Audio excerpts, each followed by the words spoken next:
अस्सलाम वालेकुम दोस्तों, मेरा नाम है असीब शफकत और आप देख रहे हैं हंसी टीवी। ये एक हकीकत है कि हमारी इसी दुनिया में इंसानों के अलावा एक और ऐसी समझदार और ताकतवर मखलूक भी रहती है जिसे इंसानों की ही तरह फैसला करने का इख्तियार दिया गया है कि चाहे तो किसी बात को मान लें और चाहे तो इनकार कर दें। फरिश्तों की तरह वो अल्लाह ताला के हर हुक्म के पाबंद नहीं है और वो मखलूक है जिन्नात।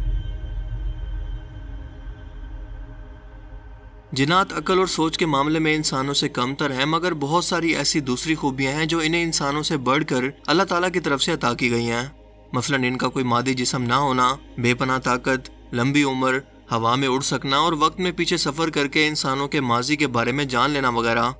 ये मखलूक खाती पीती भी है, ज़िंदगी भी गुजारती है, इसकी फैमिली भी होती है और कुल्लु नफ्सिन ज़ायक़तुल मौत के मुताबिक ये मरती भी है। जैसा कि अल्लाह पाक कुरान करीम के अंदर वाज़े तौर पर फरमाते हैं कि ज़मीन पर जो कुछ भी है वो फना होने वाला है, सिर्फ आपके रब का चेहरा बाकी रहेगा जो कि अजमत और इज़्ज़त वाला है। अब यहाँ पर यह सवाल पैदा होता है कि जिन्नात को मौत आखिर आती कैसे है? क्या इनकी भी रूह होती है? क्या इनकी भी रूहें इंसानों की तरह कब्ज़ की जाती हैं? आइए जानने की कोशिश करते हैं। जिन्नात की पैदाइश के मकसद पर बात की जाए तो कुरान करीम के अंदर वाज़े तौर पर यह बयान किया गया है कि जिन और इंसान अल्लाह ताला ने अपनी इबादत के लिए पैदा किए, यानी इंसानों की तरह इन्हें भी नफ्स और ख्वाहिश और बंदगी का इख्तियार देकर दुनिया में इम्तिहान के लिए भेजा गया है और वो दुनिया के अंदर इंसानों के साथ ही रहती हुई एक अलग से मखलूक है जिसके बारे में कुरान करीम की एक पूरी सूरत जिन के नाम से मौजूद है। इसके अलावा एक सफ़र पर नबी करीम सल्लल्लाहु अलैहि वसल्लम के पास कुरान करीम की तिलावत सुनकर जिन्नात की एक कौम आप पर ईमान ले आई और कहने लगी कि हम अपने रब के साथ हरगिज़ किसी और को शरीक नहीं ठहराएंगे। यानी जिन्नात के अंदर मुस्लिम जिन्नात भी होते हैं और बदतरीन यानी काफिर जिन्नात या शयातीन भी। जिन्नात की मौत के हवाले से उलमा कराम के दो कौल हैं। हज़रत हसन बसरी का यह मानना है कि जिन्नात को मौत नहीं आती। इनके मुताबिक जिन्नात को भी इसी तरह से मोहलत दी गई है जिस तरह से इबलीस को दी गई है, क्योंकि इबलीस भी जिन्नात में से है और इसके चेले क़यामत तक इंसानों को गुमराह करते रहेंगे, लिहाजा ये मरते नहीं हैं। लेकिन ये सब मानने के पीछे इनके पास कोई दलील नहीं है, जबकि कुरान करीम के अंदर अल्लाह ताला ने जिन्नात की मौत का जिक्र बार बार वाज़े तौर पर किया है और कई अहादीस से भी हमें इस बात का सबूत मिलता है कि इनकी उम्रें इंसानों के मुकाबले में बहुत लंबी होती हैं, मगर ये बूढ़े भी होते हैं और मरते भी हैं। लेकिन इनकी मौत इंसानों की तरह बिल्कुल नहीं होती, क्योंकि इंसान मिट्टी से बना हुआ अपना एक वजूद रखते हैं, जबकि जिन्नात आग से बनी एक नारी मखलूक है जिसका कोई वजूद नहीं। लेकिन इन दोनों मखलूकात के अंदर एक चीज़ कॉमन है और वो है रूह। हज़रत अब्दुल्ला बिन अब्बास से जब ये पूछा गया कि क्या जिन्नात मरते हैं, उन्होंने फरमाया कि बिल्कुल मरते हैं, मगर इबलीस नहीं मरेगा। सिर्फ उसको अल्लाह ताला ने क़यामत तक की मोहलत दे रखी है और जब वो बूढ़ा होता है तो अल्लाह ताला फिर से इसे जवान कर देते हैं और ये हमेशा 30 साल की उम्र का ही रहता है और बुढ़ापे के बाद हमेशा जवानी की तरफ लौट आता है। जबकि बाकी जिन्नात इनकी अपनी तबई उम्र पूरी करने के बाद या किसी हादसे की सूरत में मौत हो जाती है। जहाँ तक जिन्नात की रूह कब्ज़ करने का सवाल है तो इस हवाले से हज़रत अब्दुल्ला बिन अब्बास से रिवायत है कि 4 किस्म के फरिश्ते हैं जो रूह कब्ज़ करते हैं, या 4 फरिश्तों को ये जिम्मेदारी दी गई है कि वो अल्लाह ताला की मखलूकात की रूह कब्ज़ करें। पहला फरिश्ता हज़रत इज़राइल अलैहिस्सलाम है, जिन्हें अल्लाह ताला ने ये जिम्मेदारी दी है कि वो सिर्फ इंसानों और फरिश्तों की ही रूह कब्ज़ करें। दूसरा फरिश्ता जो कि हज़रत इज़राइल अलैहिस्सलाम के मातहत होता है, इस फरिश्ते की जिम्मेदारी ये है कि वो जिन्नात की रूह कब्ज़ करता है। तीसरे फरिश्ते की जिम्मेदारी यह है कि वो ज़मीन पर मौजूद जानवरों, पानी में रहने वाली मखलूकात और कीड़े मकोड़ों की रूह कब्ज़ करते हैं और ये भी हज़रत इज़राइल अलैहिस्सलाम के मातहत हैं। और चौथे फरिश्ते को अल्लाह ताला की तरफ से हुक्म है कि वो दरख्तों और पौधों की रूह कब्ज़ करें और ये भी हज़रत इज़राइल अलैहिस्सलाम के मातहत हैं। कुरान करीम की यह सूरत वाज़े तौर पर जिन्नात की मौत का सबूत देती है कि ए ग्रोह जिन्नात, वो इंसान भी ऐसा ही गुमान करने लगे थे जैसा गुमान तुमने किया कि अल्लाह ताला मरने के बाद हरगिज़ किसी को नहीं उठाएगा। दोस्तों, जिन्नात और इंसान दोनों के अंदर रूहें पाई जाती हैं, मगर फ़र्क यह है कि हमारी रूह जो एक मादी जिस्म के अंदर मौजूद है, मौत के वक्त जिस्म को छोड़कर आलम बरज़ख के अंदर चली जाती है, जबकि जिन्नात की रूह एनर्जी या किसी करंट की सूरत में होती है। ऐसी एनर्जी जो कायनात के अंदर जितना वक्त भी मौजूद रहे तबाह नहीं होती और ना ही ख़त्म हो सकती है।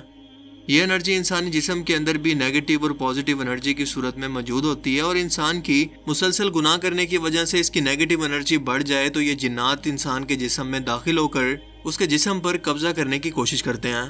लेकिन अगर वो जिस्म पाक साफ और पॉजिटिव एनर्जी से भरा हुआ हो तो खुद को, अपने जिस्म को न्यूट्रलाइज करके या अपने जिस्म से इस नेगेटिव एनर्जी को ख़त्म करके एक इंसान जिन्नात को मार और ज़ख्मी कर सकता है।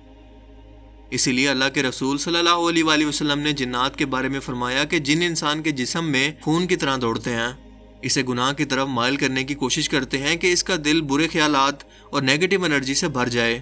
لیکن جب وہ شخص اللہ کا ذکر کرتا ہے، اللہ تعالیٰ سے مدد مانگتا ہے، تو اس کے جسم کے اندر نور کے جیسی پازیٹیو انرجی داخل ہو کر اس نیگیٹو انرجی کو یا شیطانی جنات کو ختم کر دیتی ہے۔ اس ٹاپک پر میری ایک پوری ویڈیو موجود ہے، جسے اگر آپ دیکھنا چاہتے ہیں تو اس کا لنک آپ کو نیچے ڈسکرپشن میں یا اوپر آئی بٹن پر مل جائے گا۔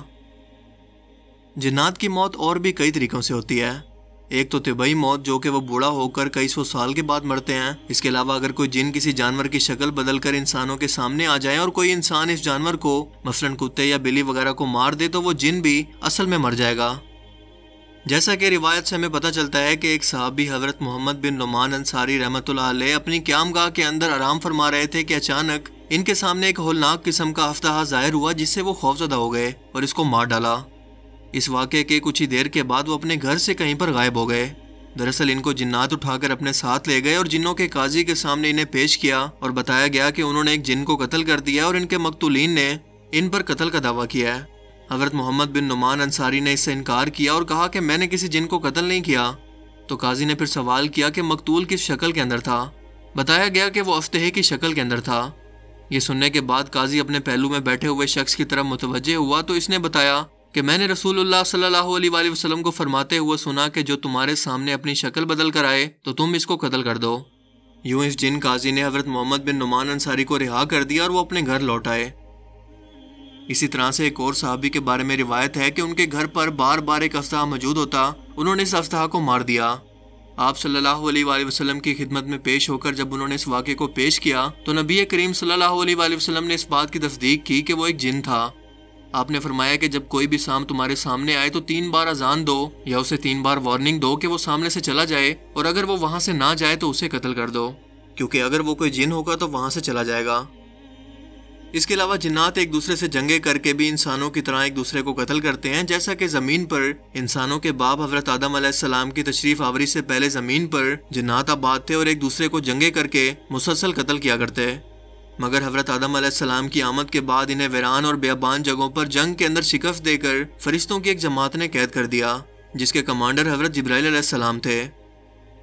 سورہ البقرہ کے اندر ارشاد ہوتا ہے کہ جب اللہ تعالیٰ نے فرشتوں سے فرمایا کہ میں زمین پر اپنا خلیفہ بنانے والا ہوں، تب فرشتوں نے جنات کی وجہ سے یہ سوال کیا کہ اے اللہ، پھر سے ایک ایسی سرکش اور نافرمان مخلوق کو پیدا کرنے والا ہے جیسا کہ جنات؟ تب اللہ تعالیٰ نے فرمایا کہ میں وہ کچھ جانتا ہوں جو تم نہیں جانتے۔ اس کے علاوہ جنات کو آگ میں جلا کر مارنے کے دعوے جو کہ عاملین اور ڈھونگی بابا کرتے ہیں، وہ سب کے سب غلط ہیں، کیونکہ پہلی بات تو یہ ہے کہ جنات کو آگ سے ہی بنایا گیا ہے، اور دوسری بات کہ نہ تو ان کا کوئی انسانوں کی طرح جسم ہے جو دنیاوی آگ میں جل سکے، جبکہ جہنم کی آگ اس دنیا کی آگ سے 70 گنا زیادہ خطرناک اور شدید ہے، جس کا ایندھن کافر اور شیطان جنات ہوں گے، یعنی ان کے جلنے کی وجہ سے جہنم کی آگ مزید بڑھے گی۔ اللہ تعالی ہمیں اس جہنم سے بچائے اور سمجھنے کی توفیق عطا فرمائے، آمین۔ مجھے امید ہے کہ آج کی اس ویڈیو سے آپ کو جنات کے متعلق بہت کچھ نیا جاننے کو ملا ہوگا اور یہ ویڈیو آپ کو پسند آیا ہوگا۔ اگر یہ ویڈیو آپ کو اچھا لگا تو اسے ضرور لائک کیجئے، اور اب میں ملوں گا آپ سے ایک ایسی ہی نئی انٹرسٹنگ ویڈیو میں۔ تب تک کے لیے اپنا بہت سا خیال رکھیے گا۔ Thanks for watching this video. اللہ حافظ۔